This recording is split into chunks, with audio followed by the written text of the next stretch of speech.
Hello everyone. आज हम लोग जो है AKTU के पुराने क्वेश्चन पेपर्स को सॉल्व करने जा रहे हैं। उसमें से एक क्वेश्चन पेपर लिया है इंजीनियरिंग मैकेनिक्स का। ये इंजीनियरिंग मैकेनिक्स थर्ड सेमेस्टर में चलती है सिविल इंजीनियरिंग ब्रांच में।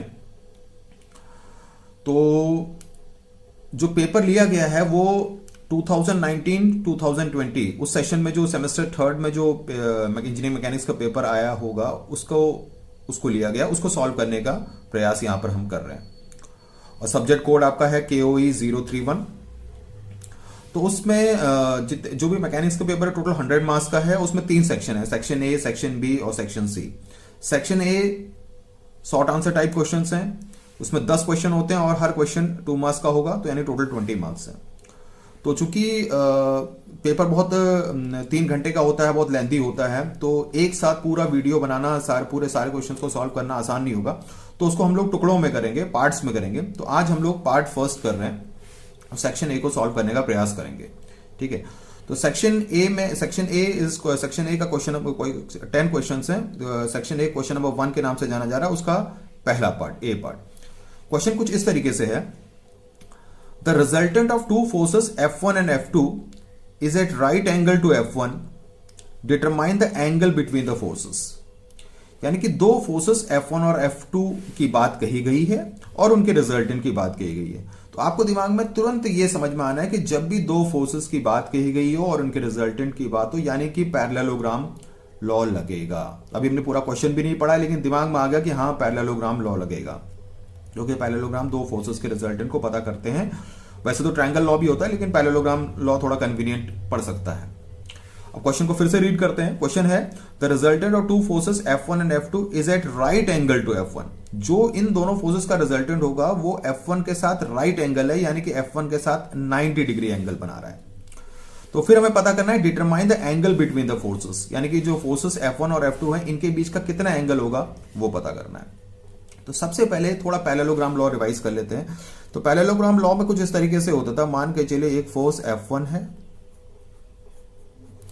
और एक फोर्स F2 है। कंसेप्ट को बताते हुए चलेंगे, थोड़ा इसलिए डिटेल सॉल्यूशन होगा, लेकिन एग्जाम में आप जल्दी में कर सकते हैं। दो फोर्सेस F1 और F2 है, मान के चलते हैं कि उनके बीच का एंगल थीटा है। यदि हम इसका पैरेललोग्राम कंप्लीट करेंगे इस तरीके से, मान के चलिए हम इसका पैरेललोग्राम कंप्लीट करते हैं, तो यहीं से जो डायगोनल निकलेगा, यहां से जो डायगोनल निकलेगा, that will represent the resultant.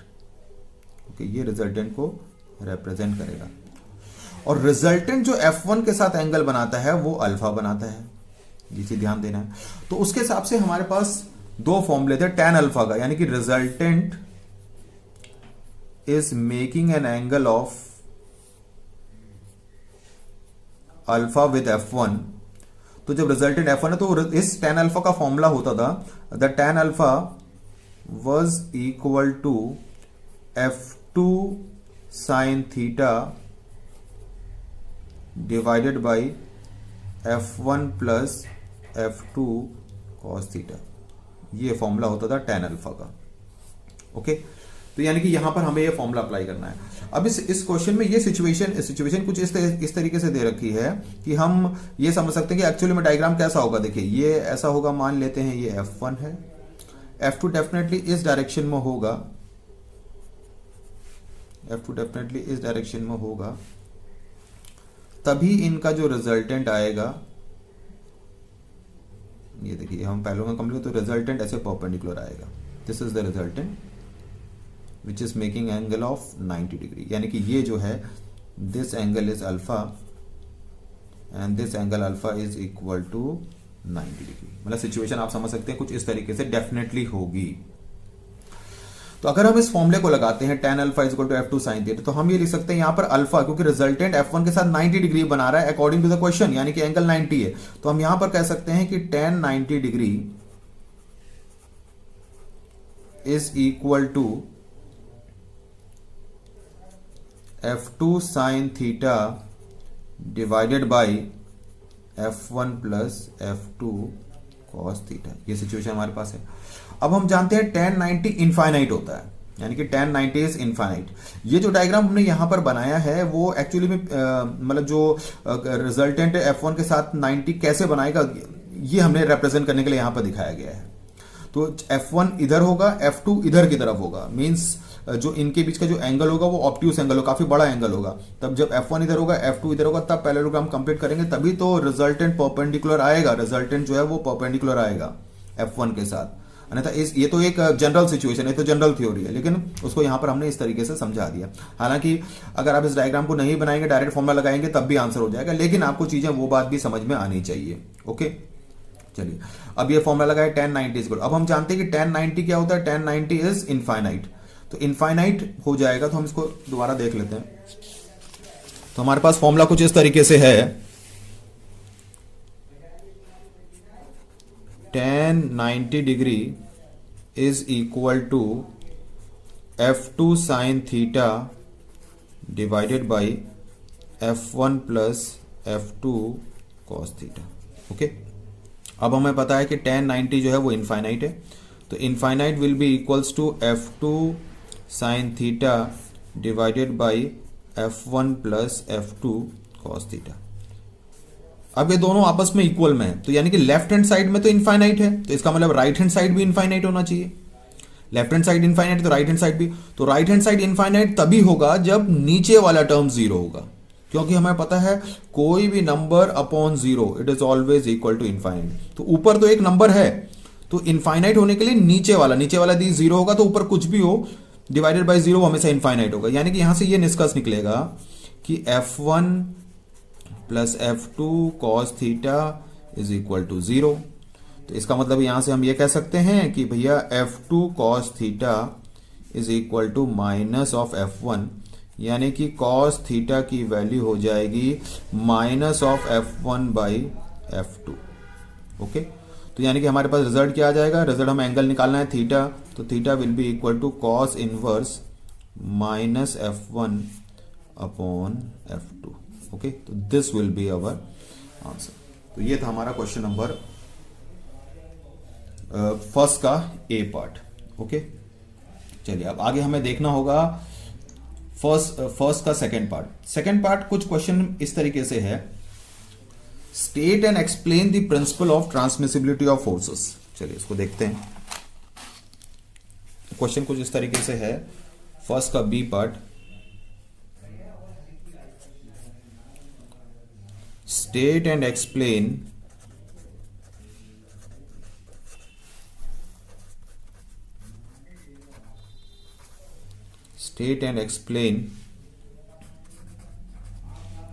the principle of transmissibility of forces।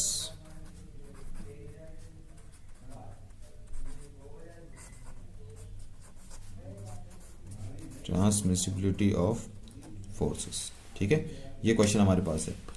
State and explain the principle of transmissibility of forces.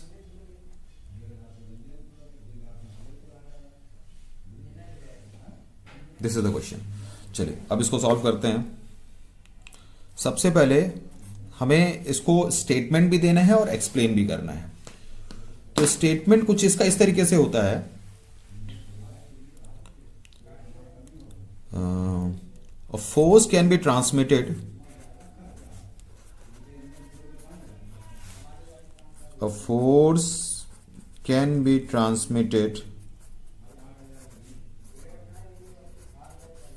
along its line of action.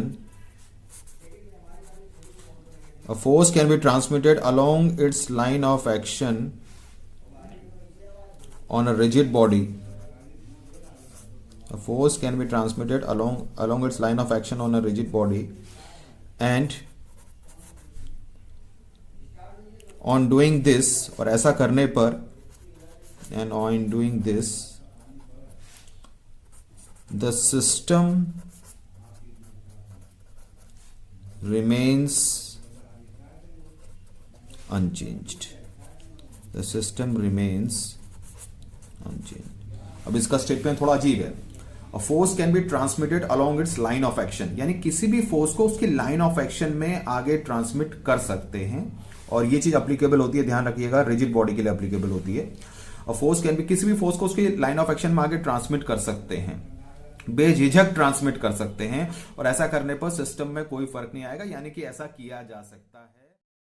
चलिए अब इसको डायग्राम से समझते हैं। मान के चलते हैं कोई रिजिड बॉडी है और उसे किसी पॉइंट पर कोई फोर्स अप्लाई हो रहा है, लाइक दिस। ये फोर्स अप्लाई हो रहा है यहां पर। तो यदि हम इसकी लाइन ऑफ एक्शन को आगे बढ़ाते हैं, मान लीजिए ये इसकी लाइन ऑफ एक्शन, इसको हम line of action of force कहते हैं। This is known as line of action of force. This is known as line of action of force. इसको line of action of force कहते हैं। मान के चलते हैं कोई रिजिड बॉडी है और उसके किसी पॉइंट ए पर एक फोर्स अप्लाई हो रहा है। तो यदि इस फोर्स को इसकी लाइन ऑफ एक्शन में आगे ट्रांसमिट कर दें उसी डायरेक्शन में, मींस अगर ये यहां पर ना लग के अगर हम इसको यहां पर अप्लाई कर दें, इस फोर्स को यहां पर अप्लाई कर दें, मींस लाइक दिस, अगर ये फोर्स यहां पर इस तरीके से आ जाए, ये, तो ऐसा करने पर बॉडी की अवस्था में कोई फर्क नहीं आएगा, बॉडी के सिस्टम में कोई फर्क नहीं आएगा, यानी कि ऐसा किया जा सकता है। ओके, ये तो हो गया इसका डायग्राम। तो अब इसमें हमें इसको प्रूफ नहीं करना है क्योंकि इसमें प्रूफ नहीं लिखा, वैसे भी 2 मार्क्स का क्वेश्चन है। तो एक किसी फोर्स को उसकी लाइन ऑफ एक्शन में आराम से ट्रांसमिट कर सकते हैं, ऐसा पॉसिबल है। देखने में तो बहुत सिंपल लग रहा है लेकिन इट इज अ लॉ, ये एक नियम है, एक नियम है। जैसे मान के चलते हैं, कोई एग्जाम्पल ले लेते हैं। मान के चलते हैं कभी आप जैसे सॉल्व करते हैं, मान के चलो कोई बॉडी किसी सरफेस को, ऐसे वर्टिकल सरफेस को मान के चलते हैं टच कर रही है। तो वर्टिकल सरफेस को टच कर रही है तो इसका मतलब है कि हमें पता है कि यहां पर इसको रिएक्शन मिलता है, ये बॉडी इसको एक रिएक्शन देती है और इस रिएक्शन को हम लोग कह सकते हैं एक normal reaction, that is N. Normal reaction N कह सकते हैं। तो यानी कि इस एन को हम आगे बढ़ा के दिखा सकते हैं। यानी कि अगर इस तरीके से अप्लाई, मान चलिए यहाँ पर बना देते हैं, अगर ये इस तरीके से सिचुएशन है, यहाँ पर इस तरीके से सिचुएशन हमारे पास है, अगर यहाँ पर आपको ये बॉडी, इसको ये नॉर्मल रिएक्शन दे रहा है, ये बॉडी, ये सरफेस इसको एक नॉर्मल रिएक्शन दे रहा है इस तरीके से, तो इसको हम आगे भी दिखा सकते हैं। मींस इसकी लाइन ऑफ एक्शन में हम इस फोर्स को यहाँ पर भी ऐसे करके दिखा सकते हैं, मतलब इस पॉइंट पर लग रहा है। तो this is called principal of transmissibility. A force can be transmitted along it's line of action on a rigid body and on doing this a system remains unchanged. ठीक है, ये पॉइंट बी मान लेते हैं। इसका मतलब हम ये लिख सकते हैं, थोड़ा क्योंकि एक्सप्लेनेशन है, तो हम कह सकते हैं the force acting on A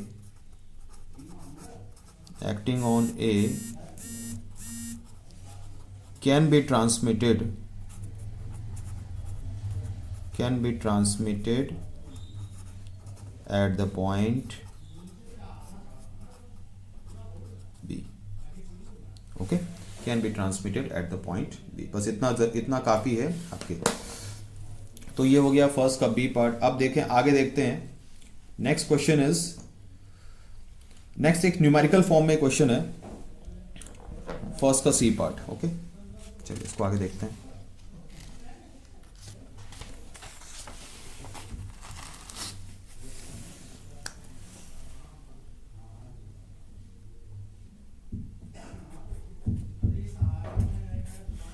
question इस तरीके से है, the force required to pull a body of weight 50 Newton.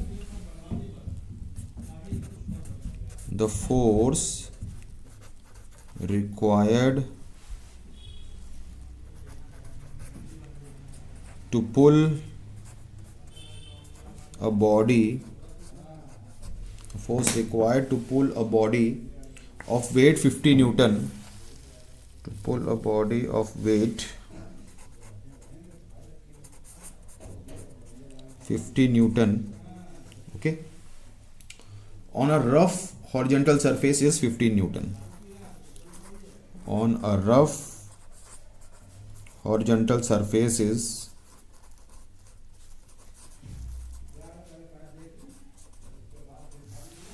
on a rough horizontal surface is 15 Newton.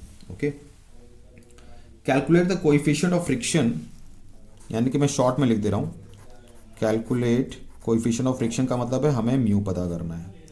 Calculate coefficient of friction if the force is applied at an angle 50 degree with the horizontal. If the force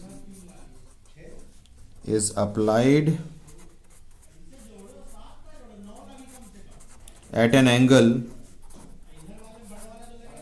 15 degree to horizontal. Okay, इस तरीके से हमारे पास ये question है। चलिए अब इसको solve करते हैं। पहले क्वेश्चन को समझते हैं और फिर सॉल्व भी करेंगे। डायग्राम नहीं गिवन, डायग्राम को खुद बनाना है। लिखा हुआ है the force required to pull a body of weight 50 newton, यानी कि एक बॉडी है वो किसी रफ हॉरिजॉन्टल सरफेस पर रखा हुआ है, यानी कि फ्रिक्शन इन्वॉल्व है, और इस बॉडी का जो वेट है that is how much 50 Newton. Force जो रिक्वायर्ड है वो 50 न्यूटन है, मतलब वेट तो बॉडी का 50 न्यूटन है और जो पुल रिक्वायर्ड है 50 न्यूटन है। और वो जो पुल है if the force is applied at an angle of 15 degree to N J, यानी कि वो जो पुल है, वो जो फोर्स अप्लाई हो रहा है पी, जो पुल है वो इससे हॉरिजॉन्टल से 15 डिग्री एंगल बना रहा है, और हमको यहां पर म्यू को डिटरमाइन करना है। ओके, तो चलिए अब म्यू को हमें डिटरमाइन करना है। तो हमें पता है कि जितनी भी प्रॉब्लम्स होती हैं सब स्टैटिक फ्रिक्शन पर बेस्ड होती हैं। जितनी भी प्रॉब्लम्स होती हैं सब स्टैटिक फ्रिक्शन पर होती हैं, स्टैटिक लिमिटिंग फ्रिक्शन पर बेस्ड होती हैं। जितने भी जो इंजीनियरिंग मैकेनिक्स में चल रहा है सिलेबस के हिसाब से, हमें स्टैटिक लिमिटिंग फ्रिक्शन पर चीज़ें चल रही होती हैं। तो जब स्टैटिक लिमिटिंग फ्रिक्शन पर प्रॉब्लम सॉल्व हो रही है तो हमें बॉडी बस जस्ट चलने की कगार पर है, इंपेंडिंग सिचुएशन पर है, लेकिन बॉडी मूव नहीं करेगी। अगर हम इसका फ्री बॉडी यानी कि इक्विलिब्रियम पर है तो हम फ्री बॉडी डायग्राम बनाएंगे इसका। तो फ्री बॉडी डायग्राम कुछ इस तरीके से हो जाएगा। इस बॉडी का वेट नीचे की तरफ दिखाएंगे जो कि 50 है। ये सरफेस इस पर एक परपेंडिकुलर रिएक्शन देगा जो ऊपर की तरफ जाएगा, दैट इज नॉर्मल रिएक्शन। ये P है, इसको यहीं पर कॉम्पोनेंट में तोड़ के भी आप लिख सकते हैं। This component will be equal to, कोई भी फोर्स एक्स एक्सिस से एंगल बनाता है तो उसका F cos थीटा यानी कि P cos 15 डिग्री, और इसके साथ हम इसको लिख देंगे that is P sin 15 degree. Okay, फिर अब जिस तरीके से ये फोर्स है तो ये बॉडी को आगे ले जाने का प्रयास करेगा। बॉडी हालांकि मूव नहीं करेगी लेकिन आगे ले जाने का प्रयास करेगा, यानी कि फ्रिक्शन पीछे की तरफ लगेगा। और आपको पता है कि फ्रिक्शन का formula that is F is equal to mu N. बस आपको कुछ नहीं करना है, कंडीशन ऑफ इक्विलिब्रियम लगानी है। तो सबसे पहले आप अप्लाई कर देंगे summation of F X equals to 0। जब summation F X equals to 0 apply करेंगे आप, तो आपके पास पता ये हॉरिजॉन्टल इसमें है ये P cos 15 यानी कि P cos 15 डिग्री, ये म्यू एन अपोजिट में है तो minus mu N that is equal to 0। Let this be equation number 1। ये इक्वेशन 1 हो गई। दूसरी इक्वेशन आपकी हो जाएगी summation of F Y equal to 0। जब summation F Y equal to 0 apply करेंगे तो ये हो जाएगा n plus P sine 15 degree minus, ये पॉजिटिव में है ये नेगेटिव में है तो ये माइनस 50 इक्वल टू 0 लिख सकते हैं, या इसको डायरेक्टली इक्वल टू 50 लिख दें। Let this be equation number 2। Okay, तो यदि हम इसको सॉल्व करना चाहें तो हमें इसमें कैलकुलेटर की जरूरत पड़ेगी। तो कैलकुलेटर से हमें वैल्यू पहले सबसे पहले दो इक्वेशन दो वेरिएबल करके हमें सॉल्व करनी पड़ेगी चीज़ों को, तब जाके ये चीज़ें होंगी। जैसे सबसे पहले हम cos 15 की वैल्यू अगर हम देखते हैं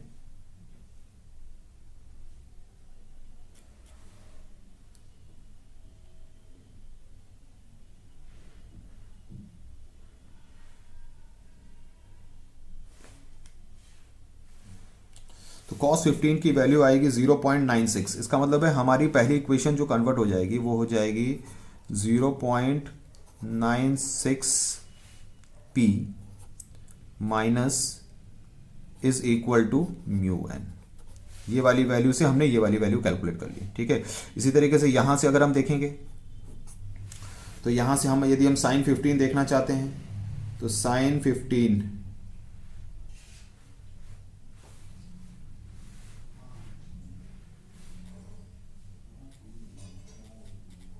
यदि हम यहां से देखना चाहते हैं साइन 15 तो साइन 15 ये 0.25 आएगा, यानी कि हम लिख सकते हैं n plus 0.25 p that is equal to 50। Okay, n plus 0.25 p is equal to 50। अब ये देखिए ये दो इक्वेशंस है, एक p और n में है, मतलब ये दोनों इक्वेशंस p और n में है तो और हमें म्यू की वैल्यू, तो हम यहां से n की वैल्यू उठा सकते हैं। यहां से अगर हम n की वैल्यू उठा लेंगे तो n की वैल्यू हो जाएगी 50 माइनस 0.25 p ये n की वैल्यू आ जाएगी, इस इक्वेशन से डाली। फिर इस n की वैल्यू को उठा के हम ऊपर वाले इक्वेशन में यहाँ पर सब्स्टिट्यूट कर सकते हैं। जब ऊपर वाली इक्वेशन में हम सब्स्टिट्यूट करेंगे तो हमारा कुछ इस तरीके से रिजल्ट आ जाएगा। 0.96p is equal to mu times 50 minus 0.25p, ये आ जाएगा।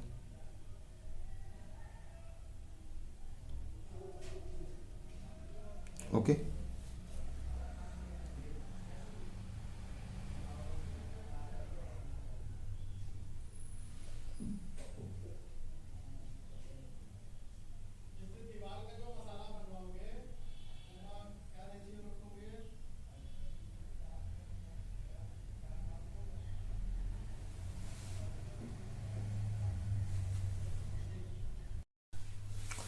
अब हमारे पास p की वैल्यू गिवन है।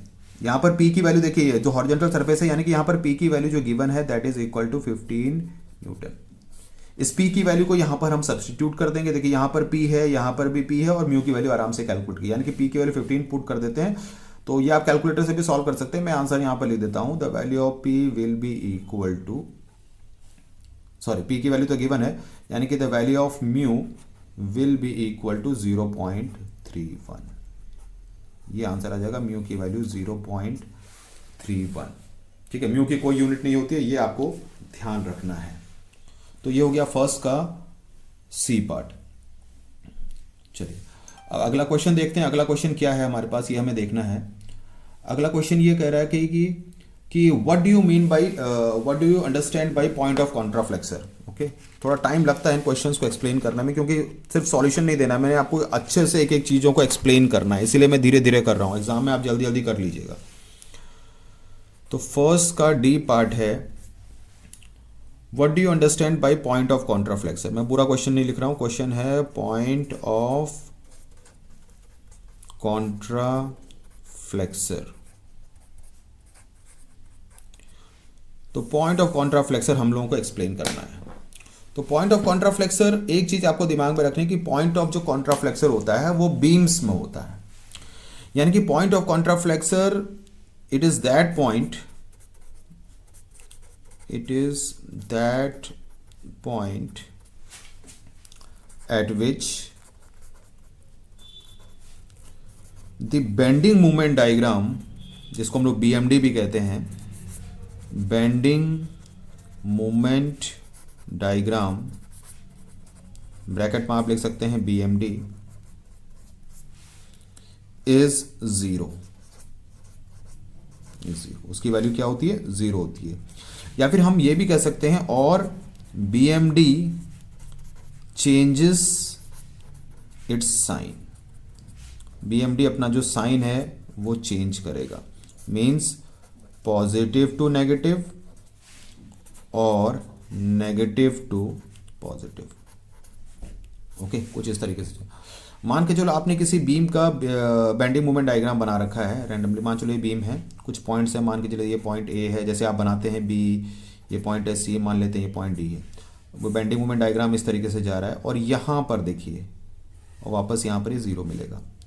तो इसका मतलब यहाँ पर आपको एक पॉइंट मिला, दिस इज BMD। ओके, आपको यहाँ पर एक पॉइंट मिला जहाँ पर बेंडिंग मोमेंट की वैल्यू क्या है, 0 है, बेंडिंग मोमेंट की वैल्यू 0 है। तो यानी कि ये मान चलो ये पॉइंट है x, तो यानी कि x is the point of contraflexure, x is the point of contraflexure. Okay, जहां पर ये, और देखिए इससे पहले बेंडिंग मोमेंट का डायग्राम पॉजिटिव है, इससे इसके बाद में क्या है वो नेगेटिव, यानी कि this point is the point of contraflexure. और एक चीज आपको ध्यान देनी है कि पॉइंट ऑफ कॉन्ट्राफ्लेक्सर में ये बात आपको ध्यान देनी है कि इट एग्जिस्ट फॉर, मतलब ये जो पॉइंट ऑफ कॉन्ट्राफ्लेक्सर आता है, it exist for overhanging beam. ये सिर्फ ओवरहैंगिंग बीम के लिए आएगा। ओवरहैंगिंग बीम आप समझते हैं, जैसे आप कोई ओवरहैंगिंग बीम हम बना देते हैं, मान के चलते हैं एक सपोर्ट यहाँ पर है, एक सपोर्ट यहाँ पर है, कोई लोड लगा देते हैं इस तरीके से, कोई लोड यहाँ पर लगा देते हैं, और एक लोड यहाँ पर लगा देते हैं। ये ए है, ये बी है, तो ये देखिए ओवरहैंगिंग बीम है। तो ये पॉइंट ऑफ कॉन्ट्राफ्लेक्सर ओवरहैंगिंग बीम के लिए अप्लीकेबल है। ओके, चलिए ये हो गया फर्स्ट का डी पार्ट। अब देखते हैं आगे फर्स्ट का ई पार्ट। फिफ्थ सेक्शन ए में आपको सारे क्वेश्चन करने होते हैं। क्वेश्चन नंबर फर्स्ट का ई पार्ट, इसमें क्वेश्चन में लिखा हुआ है calculate the bending moment at the centre of a simply supported beam carrying UDL. Question कुछ इस तरीके से है कि calculate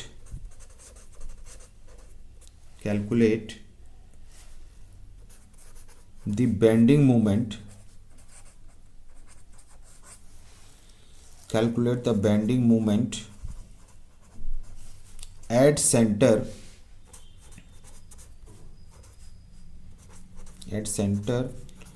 of a simply supported beam, यानी कि बीम आपकी कैसी है, simply supported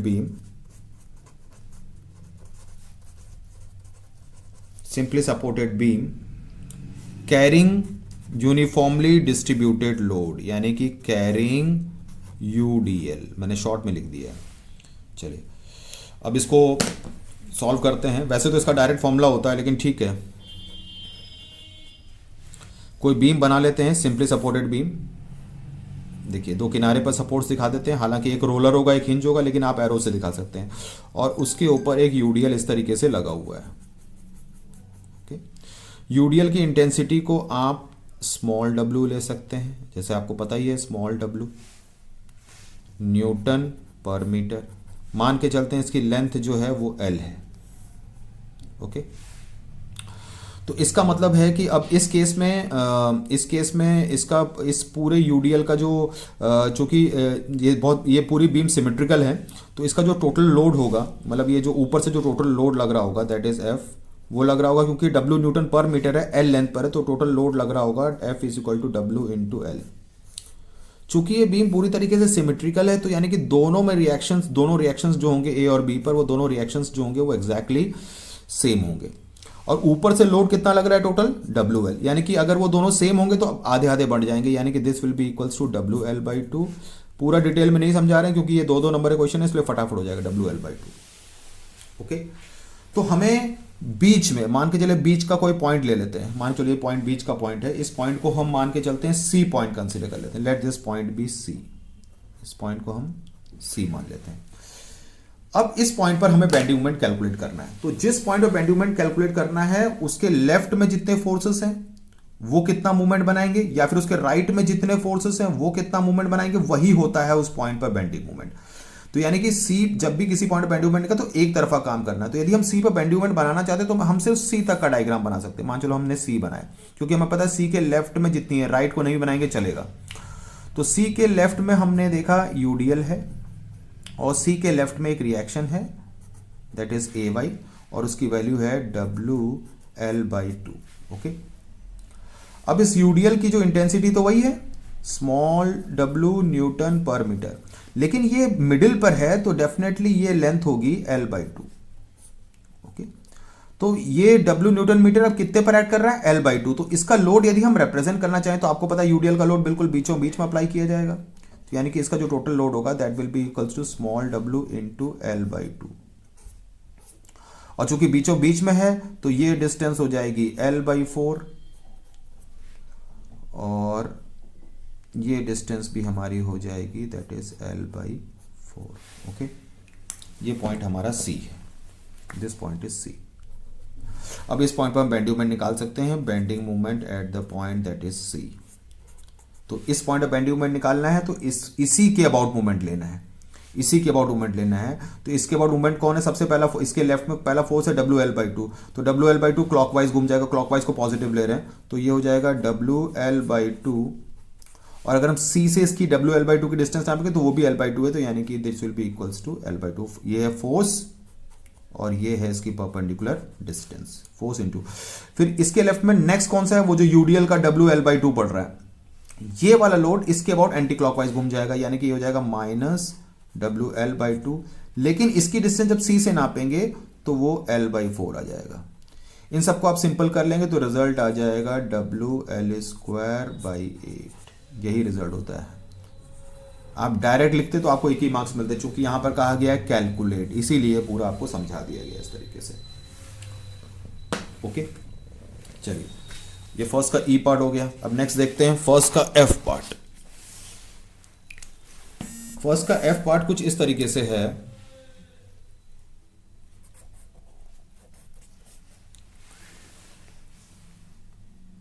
फर्स्ट का एफ पार्ट कुछ इस तरीके से, state the law of conservation of momentum. State the law of conservation, ये तो आपने क्लास 12 से क्लास 10 से ये सब पढ़ रखा है। State the law of conservation of momentum, ये तो बहुत ही इजी है। अब इसको अगर हमें लिखना चाहते तो बहुत सिंपल है, इसको हम इस तरीके से लिख सकते हैं, इफ नो एक्सटर्नल फोर्स, सबसे पहले बताना पड़ेगा if no external force acts on a system or body, acts on a system or body, then its momentum remains same, उसका मोमेंटम सेम रहता है। ओके मतलब यदि किसी बॉडी पर कोई भी एक्सटर्नल फोर्स नहीं लगा रहे हैं तो उसका मोमेंटम जो है वो सेम रहेगा। It is the law of conservation of momentum. अगर हम इसको मैथमेटिकली देखना चाहें तो हमें पता है कि फोर्स और मोमेंटम में एक रिलेशनशिप होता है, F is equal to dp by dt। अभी हम स्केलर फॉर्म में ले रहे हैं तो F is equal to dp by dt, मतलब force is the rate of change of momentum, rate of change of इसका। तो इससे ये निष्कर्ष निकलता है कि यदि F0, मान लेते हैं F0, यदि F0 होगा तो इससे क्या निष्कर्ष निकलेगा कि dp by dt is equal to 0। किसी भी चीज का डिफरेंशिएट करके 0 आ रहा है तो डेफिनेटली वो कांस्टेंट है। किसी भी चीज को डिफरेंस 0 आती है, यानी कि इससे क्या पता चलता है, इससे पता चलता है कि P will be constant, P will be constant. तो ये है। कभी कभी हमने देखा कि दो बॉडीज, मान चलो कोई दो बॉडीज है, मान चलो एक बॉडी m1 है, थोड़ा और एक्सप्लेन कर देते, मान चलो एक बॉडी m1 है और दूसरी बॉडी m2 है। मान के चलो इसकी इनिशियल वेलोसिटी u1 है, इसकी इनिशियल वेलोसिटी u2 है, और इनकी फाइनल वेलोसिटी बन जाती है v1, इसकी फाइनल वेलोसिटी बन जाती है v2, इस तरीके से। तो अगर बॉडीज पहले से मूव कर रही हैं और उन पर अब हम कोई एक्सटर्नल फोर्स नहीं, बॉडी पहले से मूव कर रही है, उस पर कोई एक्सटर्नल फोर्स नहीं लगाएंगे, तो मोमेंटम की इक्वेशन को आपने देखा ही होगा, इस तरीके से भी लिख सकते हैं कि इनिशियल मोमेंटम, मतलब दोनों बॉडीज का जो इनिशियल मोमेंटम होगा, मींस हम ऐसे कह सकते हैं कि initial momentum is equal to final momentum, क्योंकि जब मोमेंटम कांस्टेंट होगा यानी कि इनिशियल मोमेंटम किसी भी सिस्टम का और होगा। तो ये समझ लीजिए कि ये दोनों बॉडीज मिल के एक सिस्टम बना रही हैं, ये दोनों बॉडीज मिल के एक सिस्टम बना रही हैं, ये सिस्टम के अंदर ही है। तो इनका जो इनिशियल मोमेंटम होगा, तो इनिशियली जो पहली बॉडी का जो मोमेंटम हो जाएगा वो कितना हो जाएगा, simply that will be equals to m1 u1। दूसरी बॉडी का मोमेंटम हो जाएगा प्लस m2 u2। और फाइनली फाइनल मोमेंटम क्या होगा, मान के चलो वो बॉडीज कोलाइड कर रही हैं, टकरा रही हैं, और टकराने के बाद वो फिर बॉडी बिखर रही है। हम ये मान के चलें कि यहाँ पे इलास्टिक कोलिजन है, मतलब टकराने के बाद कोई लॉस ऑफ एनर्जी नहीं हो रही है। ओके, तो यहाँ पर अगर इनिशियली मोमेंटम ये है तो फाइनल मोमेंटम ये कह सकते हैं कि m1 v1 plus m2 v2। ये तो आपने देखा ही होगा इस तरीके से, तो ये सिचुएशन आप समझ सकते हैं। ओके, तो इतना सफिशिएंट है law of conservation of momentum को एक्सप्लेन करने के लिए, कोई ज़्यादा इस तरीके से जरूरत नहीं है।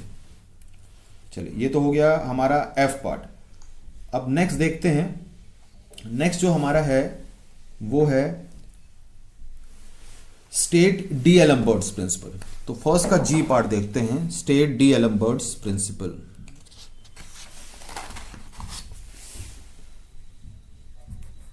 फर्स्ट का जी पार्ट स्टेट, चूंकि 2 मार्क्स का क्वेश्चन है इसीलिए थोड़ा सा हमें ठीक से लिखना भी पड़ेगा एग्जैक्ट, क्योंकि हमें 2 में से कोई एक ना दे, हमें 2 में से 2 ही मार्क्स दे पूरे, इसीलिए उसको लिखने में कोई शर्म वाली बात इस तरीके से नहीं है। State D'Alembert's principle. तो डी-एलम्बर्ट्स प्रिंसिपल ये समझ लीजिए कि मोशन के लिए होता है। जैसे मान के चलते हैं कोई बॉडी है, उस पर कोई फोर्स अप्लाई हो रहा है, मान के चलो एक फोर्स अप्लाई हुआ F1, दूसरा फोर्स अप्लाई हुआ F2। ओके, मान के चलते हैं कि F1 और F2 का जो रिजल्टेंट है that is R। Okay, F1 and F2 are acting on a body and R is the resultant. R उनका जो है वो क्या है, रिजल्टेंट है. तो अकॉर्डिंग टू डी-एलेम्बर्ट, अब डी-एलेम्बर्ट प्रिंसिपल ये कहता है, इट स्टेट्स दैट, कोई जरूरी नहीं कि आप 2 फोर्स लें, आप 2 से ज़्यादा फोर्स भी ले सकते, 3, ठीक है, क्योंकि नॉर्मली इस इंजीनियरिंग लेवल पर स्टडी कर रहे हैं तो एक फोर्स नहीं होगा, बॉडी में बहुत सारे फोर्स लग रहे हैं, तो उनका रिजल्टेंट को आप समझ लीजिए. It states that the resultant force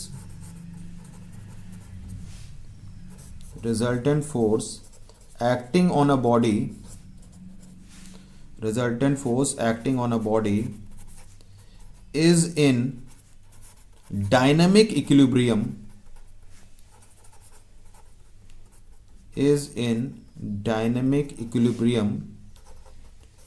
with the inertia force.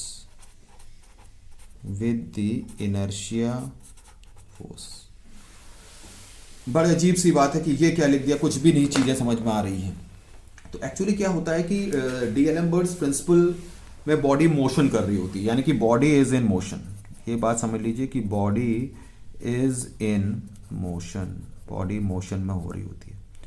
जब बॉडी मोशन में है तो यहां पर इक्विलिब्रियम का नाम कैसे आया, और फिर ऊपर से एक और नाम दिया है, डायनेमिक इक्विलिब्रियम. एक्चुअली डी-एलेम्बर्ट ने न्यूटन सेकेंड लॉ को दूसरे नजरिए से देखा. जैसे अगर न्यूटन सेकेंड लॉ अप्लाई हम इस तरीके से कर सकते हैं, हम ये कह सकते हैं कि बाय न्यूटन सेकेंड लॉ, इसको अभी हम समझा देते हैं. By Newton's second law, net force is equal to mass into acceleration. यहां पर नेट फोर्स कौन है, रिजल्टेंट. तो यानी कि resultant will be equals to mass into acceleration, यानी कि रिजल्टेंट मास इनटू एक्सेलरेशन के बराबर होगा. तो यदि डी-एलेम्बर्ट ने इसको इस तरीके से लिखा, it is equal to R is equal to ma, तो उसने उस तरीके से लिखा R minus ma is equal to 0. R minus ma is equal to 0. तो इससे ये पता चल रहा है, अगर हम इसको इस तरीके से देखें तो ऐसा लग रहा है कि बॉडी में 2 फोर्स लग रहे हैं, एक रिजल्टेंट और दूसरा है ma, या फिर हम कह सकते हैं माइनस ma. इन दोनों को हम ऐड कर रहे हैं तो नेट फोर्स कितना हो जा रहा है, 0. तो नेट फोर्स 0 होने का मतलब है कि हम उसको इक्विलिब्रियम में समझ सकते हैं. यानी कि बॉडी पर जब भी इक्वेशन आपको बनानी हो तो रिजल्टेंट फोर्स दिखाइए, नेट फोर्स दिखाइए, और उसके साथ माइनस ma लगा दीजिए, एंड और उन दोनों को ऐड करके 0 आ रहा है. हालांकि इक्वेशन ये और ये सेम है, लेकिन इसको देख के लग रहा है कि बॉडी पर 2 फोर्स लग रहे हैं, एक R और दूसरा लग रहा है ma, या फिर बेहतर कहें माइनस ma, और उनको सम कर रहे हैं 0. अब जब सारे फोर्सेस का सम 0 होगा तो यानी कि हमारा क्या हो रहा है, net force is equal to क्या हो जा रहा है, 0. अगर नेट फोर्स 0 हो जाएगा तो बॉडी किस में आ जाएगी, इक्विलिब्रियम, यानी कि जबरदस्ती इक्विलिब्रियम क्रिएट की गई है. ओके, तो इसीलिए यहां पर इसका स्टेटमेंट ये है कि it states that the resultant force acting on a body is in dynamic equilibrium. ये रिजल्टेंट फोर्स किसके साथ मिलकर इक्विलिब्रियम हो रहा है, dynamic equilibrium with the inertia force. यानी कि इस स्टेटमेंट का मतलब ये है कि जो रिजल्टेंट फोर्स है और जो इनर्शिया फोर्स है, दोनों मिलके इक्विलिब्रियम क्रिएट कर दे रहे हैं. और चूंकि एक्चुअली मोशन है इसलिए उसका नाम है डायनेमिक इक्विलिब्रियम. ये जो इनर्शिया फोर्स है, inertia force is nothing but ma. Inertia force is nothing but mass into acceleration. ये चीज आपको ध्यान रखनी पड़ेगी. ओके.